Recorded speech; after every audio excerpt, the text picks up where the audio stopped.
this impactful thing around me all the time. And I just feel like the editors, they don't realize that there's not just one magazine. Welcome to MsMojo. And today we're counting down our picks for the interviews, questions, and segments that we're re-examining since Britney Spears released her memoir, The Woman in Me. Well, that's really sad that she said that. Ew. Number 10. Was Britney censored here? The Jonathan Ross Show. In her memoir, Britney recalls a 2016 interview where she tried to shed a little light on her situation and how mysteriously that part never made it to air. I was just a mama's girl. I loved food. My dad owned a restaurant.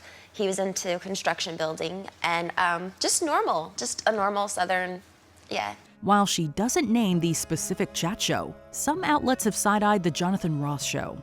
Reportedly, audience members vouched that she had referenced her controlling conservatorship and wanting to separate her creative vision for glory from those restrictions. Apparently, this lit a fire behind the scenes, igniting a series of emergency meetings. There's parties all around. Wow. So what do you do? Do you go and join in or do you blank it out? I just don't go in there. Ultimately, the network conceded to edit out that part of the interview.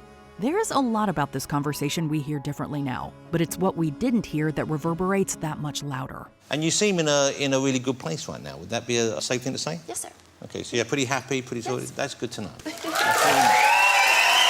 Number 9. Filling time on Star Search. Star Search. When Britney was just 10 years old, she competed on the talent show Star Search. Now, if you ask us, her rendition of Love Can Build a Bridge is beyond phenomenal.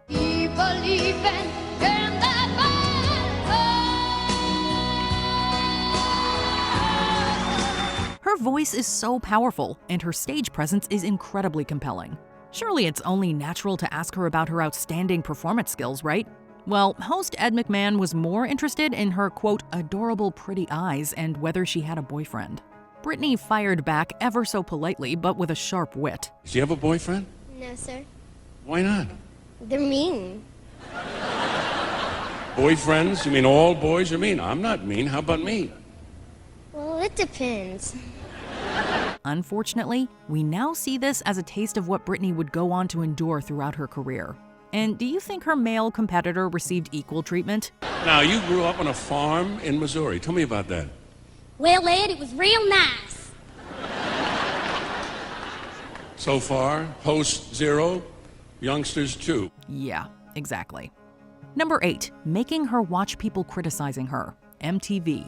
Britney gave a fierce performance of Satisfaction and Oops, I Did It Again at the 2000 VMAs. It might seem like a crush, but it doesn't mean that I'm serious. But is that what MTV wanted to focus on?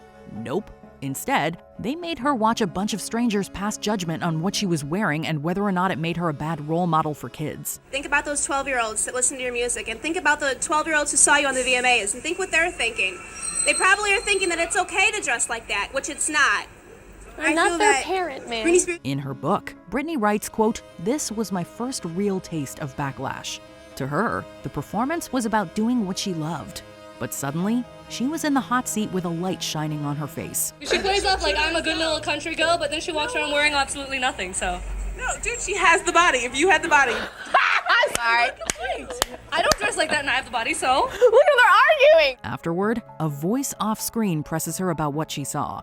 Well, how would they feel if they were in Britney's shoes? They're entitled to their opinion. What can I say? I'm not gonna judge them or whatever.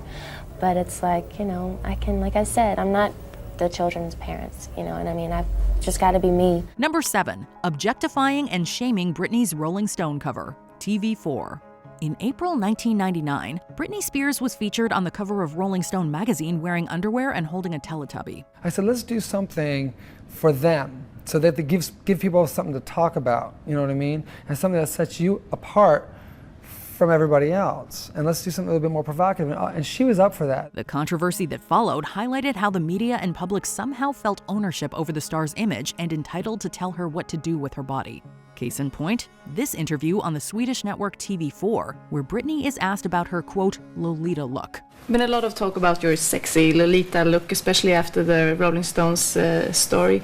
Is it your own choice, this? Are you comfortable with a sexy look? It's an awful comparison to make, but the singer gracefully responds that everyone wants to feel strong, confident, and yes, even sexy in their own skin. She also explains the decisions behind the, quote, edgy cover. Well, and I knew what I was going towards, but I wanted to do something different. Still, the reporter is relentless on the subject, and it's painful to watch. What does your parents think of your sexy look? Maybe if I look at my daughter, I want her like to be. Well, you know, they don't think of it as being really that sexy. Maybe the Rolling Stone thing, yeah. Number 6, the Vegas residency sit-down. Good Morning America. In 2013, GMA exclusively announced Britney's Vegas residency. Are you ready for this schedule, physically, mentally? Is your voice ready? Are you ready to do this kind of work? I'm definitely ready. I have sometimes training for 5 hours a day. While the interview itself isn't too bad, bar a few questions, after reading her memoir, we can't help but re-examine some of her answers. In the book, she notes that initially, the residency gave her a breather from her real life. Do you still get that joy every time you're on stage? I really enjoy what I do. I have fun performing. I feel like I'm at home on stage. But the more she was controlled, the more her passion dimmed. In the GMA interview, Britney details how she intends to keep performances, quote, fresh. I love Vegas. The energy here is really, really good. So I'm going to definitely do the greatest hits, but I'm going to have to put some of my new material into it just to keep it fresh. However, in the book, she describes how her requests to change the set list, add new material, or create remixes were consistently denied. She believes that her father feared others seeing her as capable, as it could raise doubts about the necessity of a conservator. Number 5, Justin Timberlake dines out on their relationship and breakup. Various. It's not just Britney's old interviews we're reevaluating.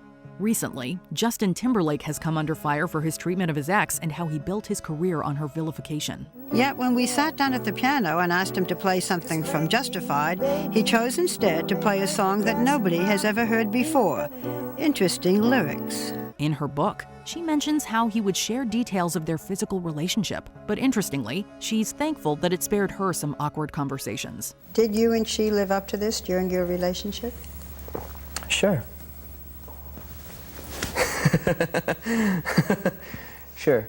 She also reveals his repeated infidelity, although she also confesses to kissing Wade Robson, how he sent her a 2-word breakup text, and how he convinced her to have an abortion at 19. JT has yet to respond to these claims. But Britney's revelations have reignited anger over what many deem to be his exploitation of the media's misogyny.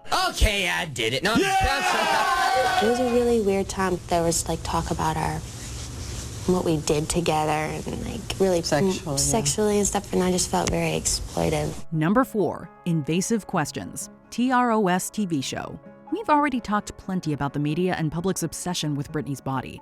I think it's sad that people, think I've done that because that makes them want to go out. And, some of the fans that look up to me, they either think bad of me or they may want to go out and do that. But that's not my fault because the press started that. Often, many of her most vocal critics were also the same people asking inappropriate questions about her physique. Framing Britney Spears revisits one such instance where Dutch host Ivo Nia asks the 17-year-old singer about her breasts, adding that she often seems angered when the topic arises. You seem to get furious when a talk show host comes up with this subject. Nia has since retorted that the quote was taken out of context and was part of a wider conversation about cosmetic surgery.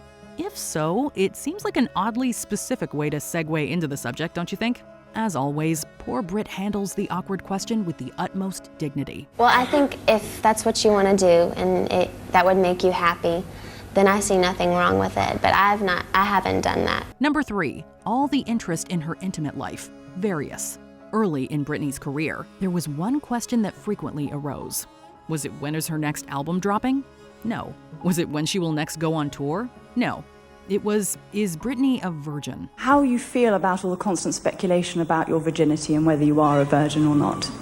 I really wish I would have never said anything to begin with. Looking back, this question comes up a horrifying number of times.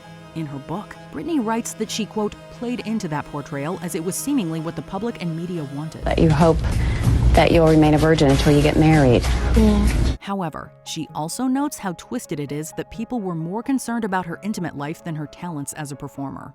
And the girl who said that she was going to stay a virgin till she got married, do you still think there's something to be said for that? She also credits Oprah for reminding her that what consenting adults choose to do in the privacy of their own lives is no one else's business.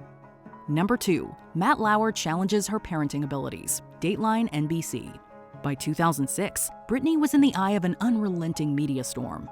So, she decided it was time to share her side of the story and implore tabloids to back off. You know, this impactful thing around me all the time, and I just feel like the editors, they don't realize that there's not just one magazine. There's other magazines, and they're all paying to get a story. At this point, she was a new mom, pregnant with her second child, and dealing with intense media scrutiny.